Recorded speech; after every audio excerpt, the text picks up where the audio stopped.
الرحیم۔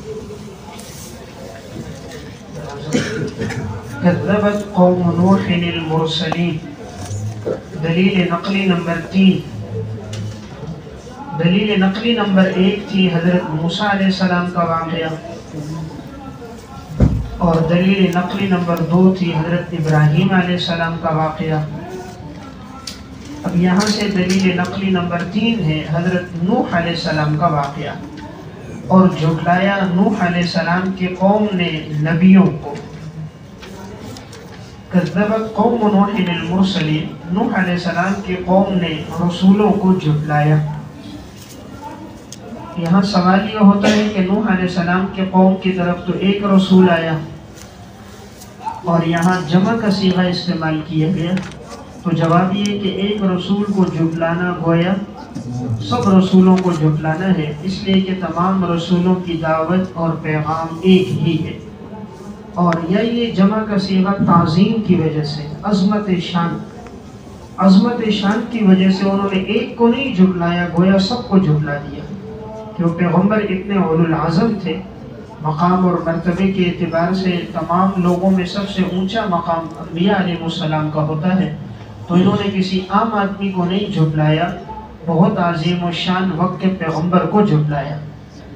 اذ قال لهم اخوهم نوح، جب ان کے بھائی نوح علیہ السلام نے ان سے کہا، الا تتقون، کیا تم لوگ باز نہیں آتے ہو شرک سے؟ کیا تم لوگ شرک سے، اللہ کی نافرمانی سے، گناہوں سے باز نہیں آتے ہو؟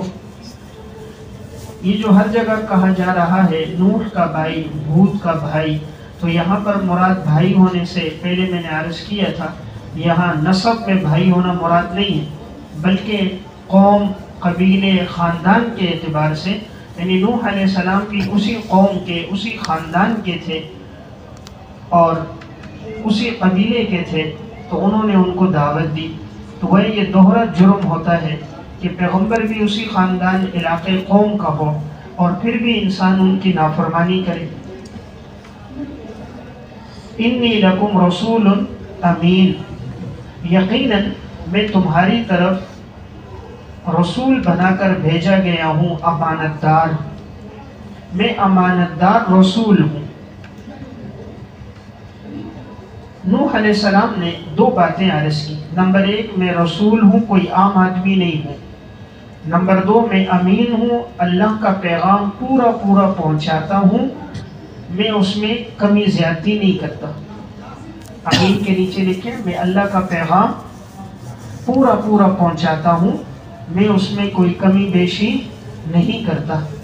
فاتقوا اللہ واطیعون، پس تم لوگ اللہ سے ڈرو اور میری اطاعت کرو۔ وما اسألکم علیہ من اجر، میں نہیں مانگتا تم سے اس تبلیغ پر کوئی اجرت، علیہ تبلیغ، میں جو تمہیں دعوت دے رہا ہوں، میں اس دعوت پر تم سے کوئی دنیاوی مطالبہ یا مال اور پیسے کا مطالبہ نہیں کرتا، میرا اجر نہیں ہے مگر رب العالمین پر، یعنی اس کا بدلہ تو مجھے تمام جہانوں کا رب اللہ عطا کرے گا۔ فاتقوا اللہ واطیعون، پس تم لوگ اللہ سے ڈرو اور میری اطاعت کرو۔ قالوا انؤمن لك واتبعك الارذلون، عناد قوم نے کہا کیا ہم آپ پر ایمان لے کر آئیں اور آپ کی پیروی کر رہے ہیں سب سے رذیل لوگوں نے، اور پیروی کی آپ کی سب سے رذیل لوگوں نے، یعنی قوم نے کہا ہم آپ پر کیوں ایمان لے کر آئیں، آپ کی پیروی کرنے والے لوگ تو ارذلون، رذیل لوگ ہیں، یعنی معاذ اللہ دنیاوی اعتبار سے گھٹیا اور بیکار لوگ ہیں، ہم کیوں آپ کی پیروی کریں۔ نوح علیہ السلام پر ایمان لانے والوں میں بعض لوگ غریب تھے، اور بعض پیشے کے اعتبار سے ان کا پیشہ ذرا ہلکا تھا، جیسے ہمارے عرف میں موچی کا پیشہ ہے، نائی کا پیشہ ہے، درزی ہے، مزدور ہیں، تو بعض پیشے والے مال اور دولت کے اعتبار سے یا عرف کے لحاظ سے ان کا پیشہ اتنی عزت کی نگاہ سے نہیں دیکھا جاتا، تو اب انہوں نے کہا آپ کی پیروی تو اس طرح کے لوگ کر رہے ہیں، یعنی ہم لوگ تو دولت، پیسے، مال والے لوگ ہیں، ہم آپ کی پیروی کیسے کریں۔ قال نوح علیہ السلام نے کہا وما علمی بما کانوا یعملون، نہیں ہے مجھے کوئی بحث اس سے جو وہ عمل کرتے ہیں، بریکٹ میں مجھے ان کے پیشوں سے کوئی سروکار نہیں، ان کے پیشوں سے یعنی ان کا کیا پیشہ ہے اور کون کس پیشے میں زندگی گزار رہا ہے، اس سے مجھے کوئی سروکار اور بحث نہیں۔ وما علمی، نہیں ہے مجھے کوئی علم کوئی بحث، بما کانوا یعملون، وہ جو عمل کرتے ہیں، یعنی مجھے ان کے پیشوں سے کوئی سروکار نہیں ہے۔ یعنی اگر کوئی پیشہ درزی کا ہے، موچی کا ہے، یہ کوئی اور پیشہ ہے، تو جو بھی اختیار کرے سب رزق حلال کے ذرائع ہیں۔ اللہ تعالیٰ کے ہاں تو کوئی پیشہ حقیر نہیں ہے، شریعت کا حکم ہے حلال کھاؤ، تو حلال کے لیے انسان کوئی بھی پیشہ اختیار کر سکتا ہے۔ اللہ کے ہاں تو اعتبار ان اکرمکم عند اللہ اتقاکم ہے، تو اس لیے نوح علیہ السلام نے کہا جس نے جو پیشہ اختیار کیا ہے مجھے اس سے کوئی بحث نہیں۔ ان حسابهم الا علی ربی لو تشعرون، نہیں ہے ان کا حساب مگر میرے رب کے ہاں، کاش کہ تم شعور رکھتے، کاش کہ تم شعور رکھتے، تمہیں پتہ ہوتا۔ یعنی ان کا اگر کوئی بھی پیشہ ہے ان کا بدلہ تو انہیں اللہ خود دے گا، اور میرے رب سے کوئی چیز مخفی اور پوشیدہ تو نہیں ہے، کاش تم لوگ اس بات کو سمجھو۔ وما انا بطارد المؤمنین، اور میں نہیں ہوں دور کرنے والا ایمان والوں کو، میں ایمان والوں کو اپنے آپ سے دور نہیں کروں گا، یعنی تمہارے کہنے کی وجہ سے کہ ان کا پیشہ حقیر ہے یا یہ لوگ غریب ہیں مفلس ہیں، تو کیا مطلب میں ان کو اپنی مجلس سے نکال دوں، اپنے آپ سے دور ہٹا دوں؟ ان انا الا نذیر مبین، میرا کام تو نہیں ہے مگر واضح طور پر ڈرانا۔ قالوا لئن لم تنتہی، دعائے نوح،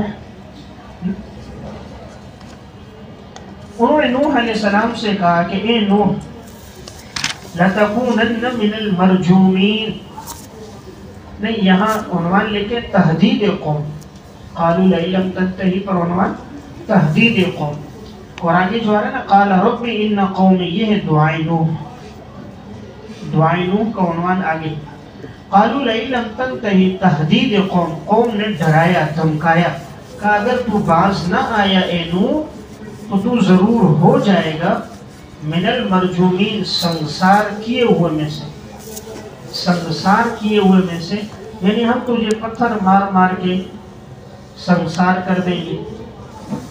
قال، دعائے نوح، نوح علیہ السلام نے فرمایا اے میرے رب ان قومی کذبون، یقیناً میری قوم نے مجھے جھٹلایا۔ نیچے لکھے ماضی استمراری ہے، ترجمہ کریں گے یقیناً میری قوم مجھے مسلسل جھٹلاتی رہی، یقیناً میری قوم مجھے مسلسل جھٹلاتی رہی، یعنی کوئی ایک دن نہیں ہے، 950 سال سے میں دعوت دے رہا ہوں اور ہر مرتبہ یہ لوگ میری دعوت کو جھٹلاتے تھے۔ فافتح بینی و بینہم فتحا، بس اللہ میرے اور ان کے درمیان میں کوئی فیصلہ فرما اور مجھے نجات دے دے، اور میرے ساتھ جو ایمان والے ہیں ان کو بھی نجات دے دے۔ اب میرے ساتھ کون ہے؟ من بیانیہ ہے، ایمان والوں کو بھی نجات دے۔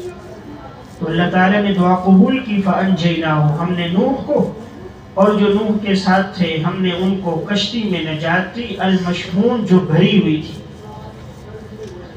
جو بھری ہوئی کشتی تھی ہم نے ان سب کو نجات دے دی، اور پھر ہم نے باقی لوگوں کو ہلاک کر دیا، اغرقنا، ہم نے ڈبو دیا، ہلاک کر دیا، بعد الباقین، باقی جو لوگ بچے ایمان نہیں لائے ہم نے ان کو ہلاک کر دیا۔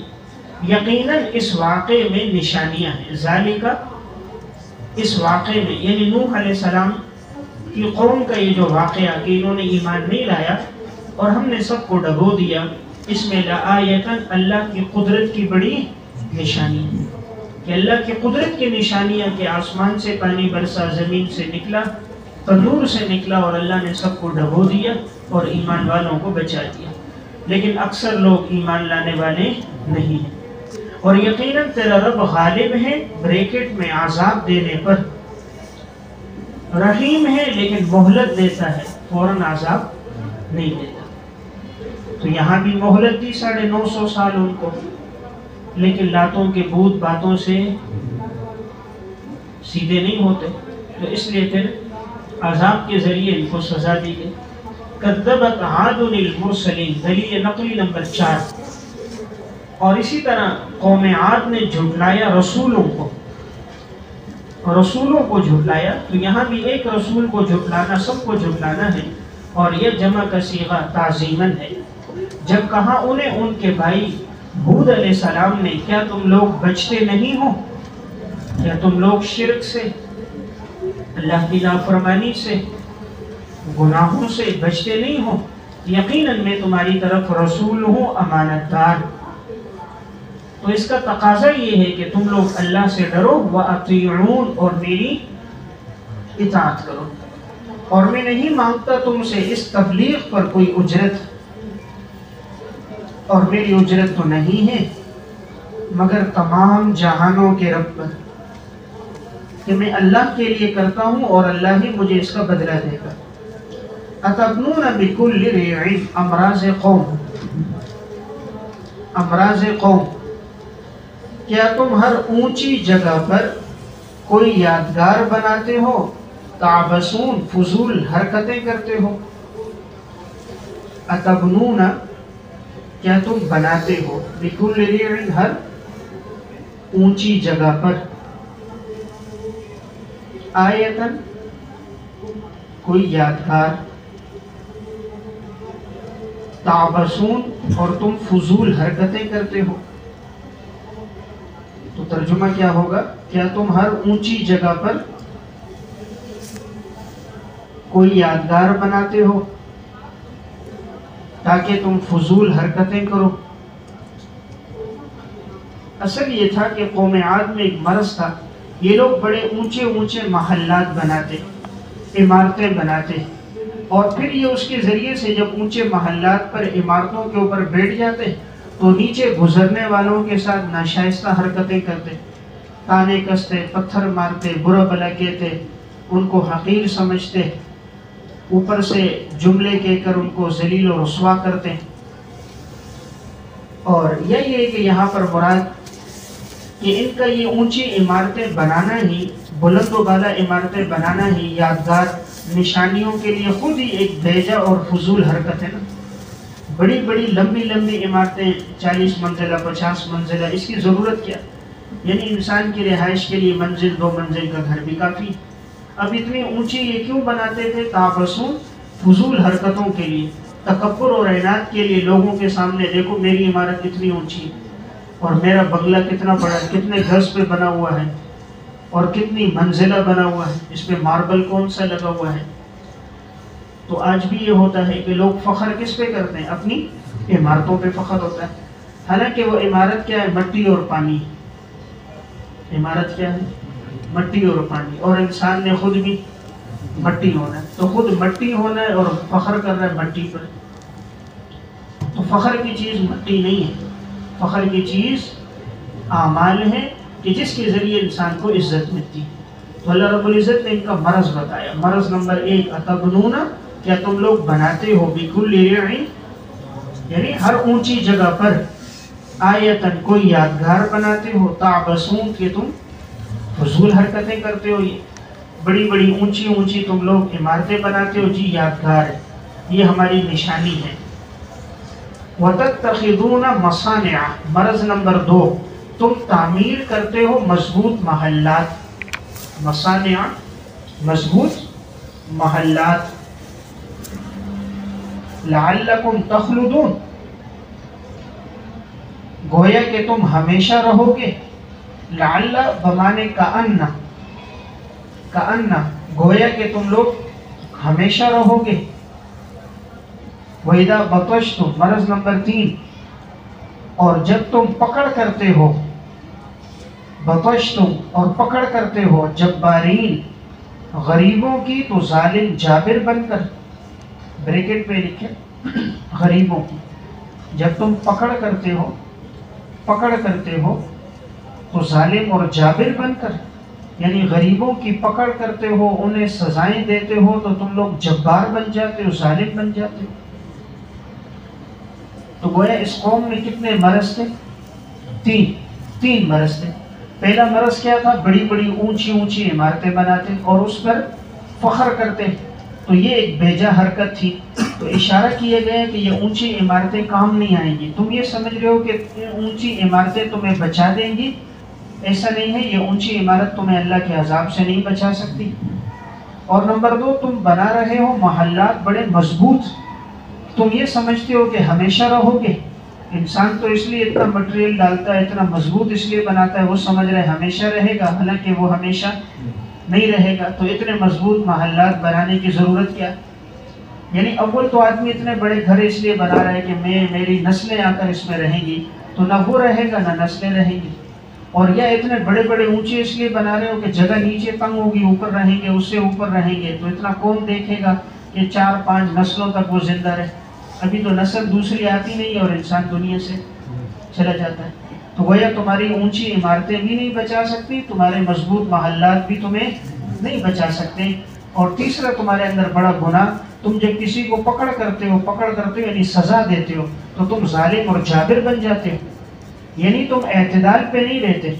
کسی کے ساتھ کوئی معاملہ کرتے ہو تو تم اس میں ظالم بن کر کہ جو غریب ہوتا ہے اس کو تم گویا پیس دیتے ہو، اس کو سزا زیادہ دیتے ہو، ظلم کرتے ہو اس پر۔ تو حقوق اللہ میں بھی کمی کرتے ہو اور حقوق العباد میں بھی کمی کرتے ہو، دونوں تمہارے اندر بڑے جرم ہیں۔ تو غریبوں کو تم پیس دیتے ہو۔ فاتقوا اللہ، لہٰذا تم اللہ سے ڈرو اور تم میری اطاعت کرو۔ واتقوا الذی، ترغیب، اور تم ڈرو اس اللہ سے، امدکم، کہ بڑھایا اس نے تمہارے لیے، بڑھایا بریکٹ میں تمہاری قوت میں اضافہ کیا، تمہاری قوت میں اضافہ کیا جو تم جانتے ہو۔ یعنی اللہ نے تمہیں ایسی قوت دے دی کہ یہ لوگ پہاڑوں کو تراش کر اپنے گھر بناتے، محلات بناتے، اور ان کے قد بھی بہت بلند ہوتے تھے، کھجور کے تنوں کی طرح ان کے جسم ہوتے تھے، 300 سال 400 سال ان کی عمریں ہوتی تھی۔ تو اللہ نے تمہیں قوت اس لیے دی تھی کہ تم اللہ کی نافرمانی کرو۔ امدکم بانعام وبنین، بڑھایا تمہیں چوپایوں کے ساتھ اور بیٹوں کے ساتھ، یعنی تمہاری قوت میں اضافہ کیا۔ اللہ نے تمہیں بیٹے دیے، چوپائے دیے، وجنات وعیون، باغات دیے، چشمے دیے۔ انی اخاف علیکم، ترہیب، یقیناً میں ڈرتا ہوں تم پر بڑے دن کے عذاب سے۔ قالوا سواء علینا، عناد قوم کی دشمنی کتنی ہے، وہ کہتے ہیں برابر ہیں ہم پر۔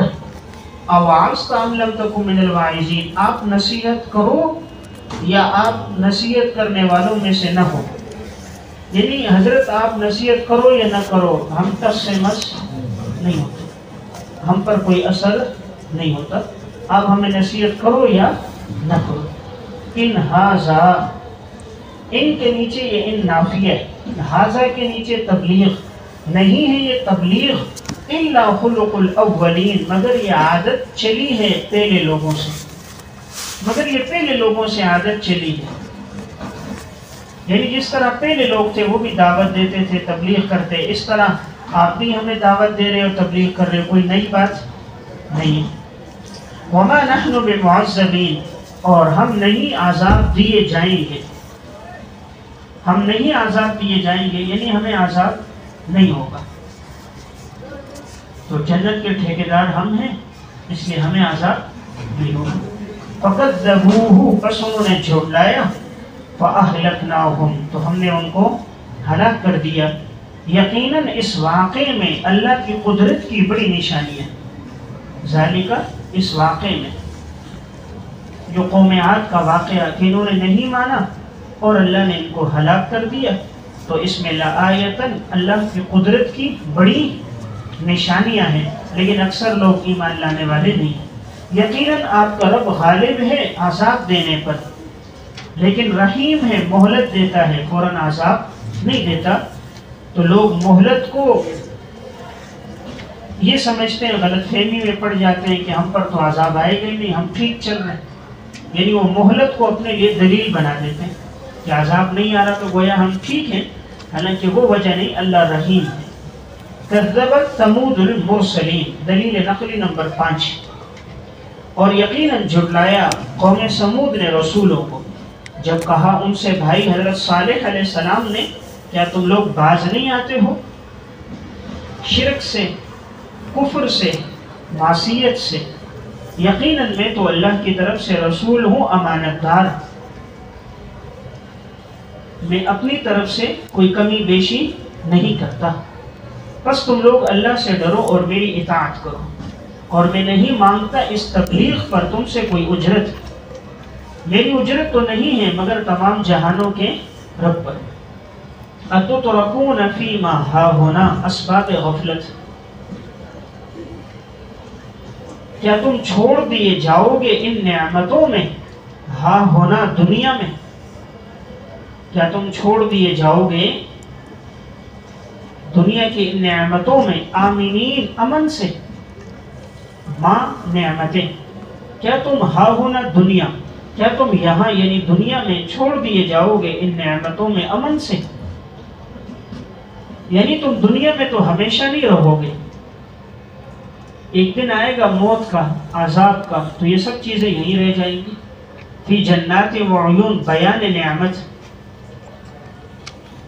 باغات میں، چشموں میں، وزروع، کھیتیوں میں، ونخل، کھجور کے درختوں میں، طلعها حضیم، جن کے شگوفے نرم و نازک ہیں، طلعها، جن کے شگوفے، حضیم، نرم و نازک، بریکٹ میں ملائم، جن کے شگوفے، شین گاف واو فا، جن کے شگوفے نرم و نازک ہیں یعنی ملائم ہیں۔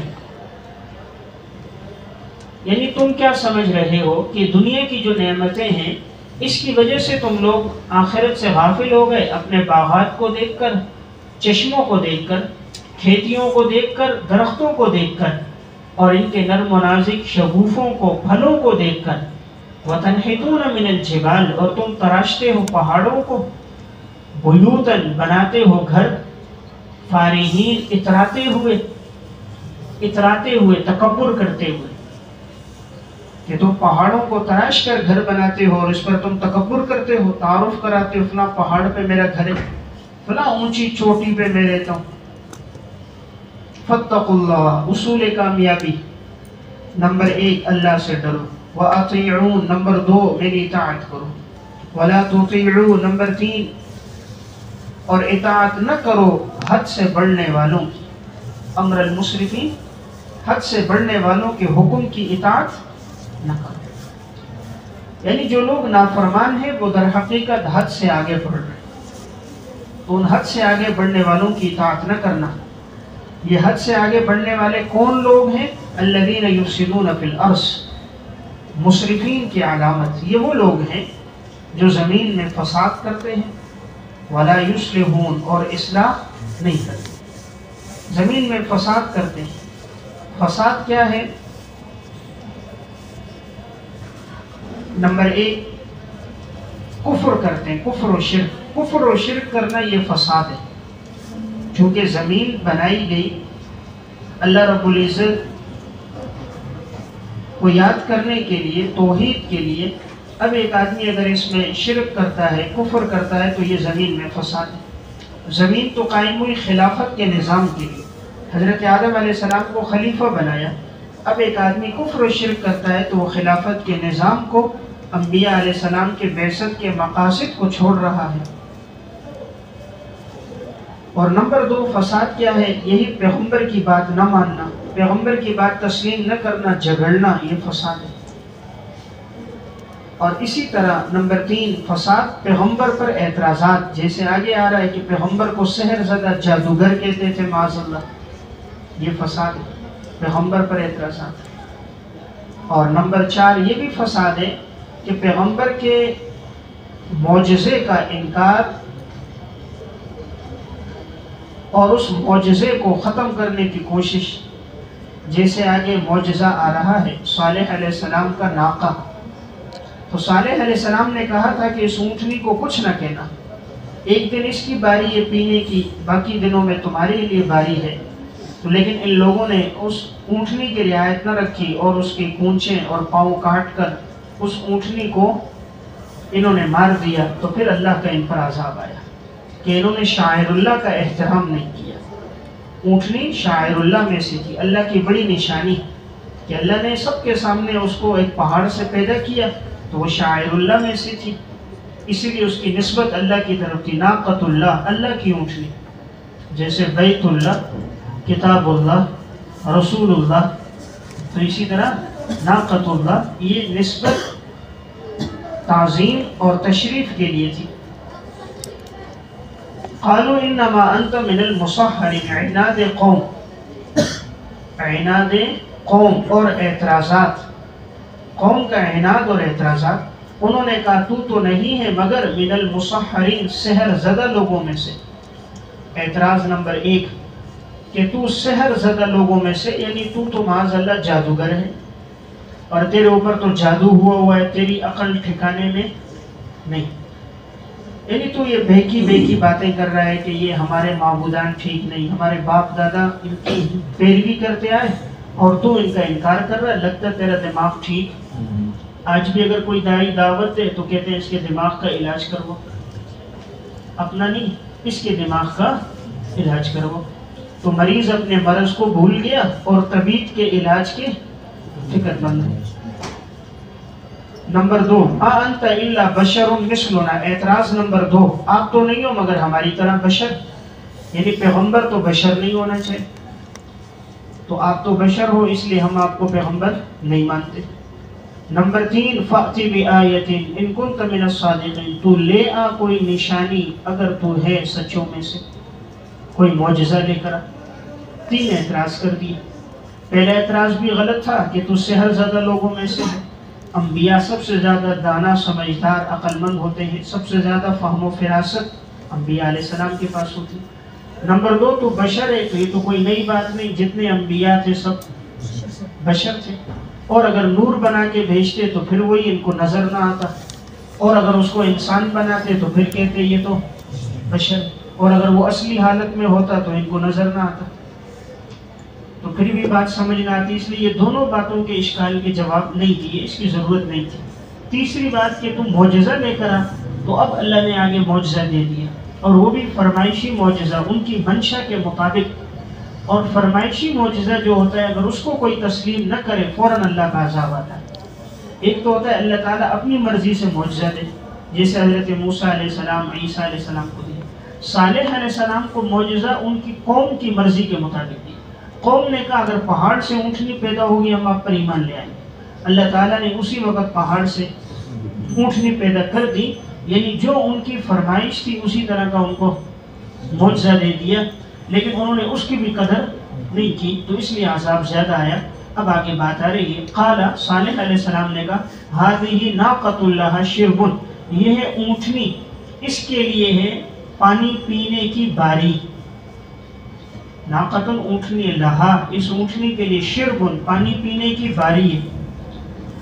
وَلَكُمْ شُرْبُ يَوْمٍ مَعْلُومٍ، اور تمہارے لیے بھی پانی پینے کی باری ایک مقرر دن میں۔